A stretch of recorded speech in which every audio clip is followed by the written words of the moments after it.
Removing a memory module.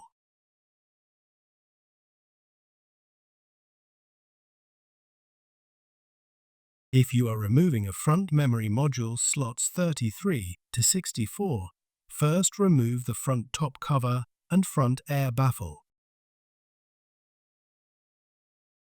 If you are removing a rear memory module slots 1 to 32, first remove the rear top cover and rear air baffle. If necessary, remove the risers on the memory module.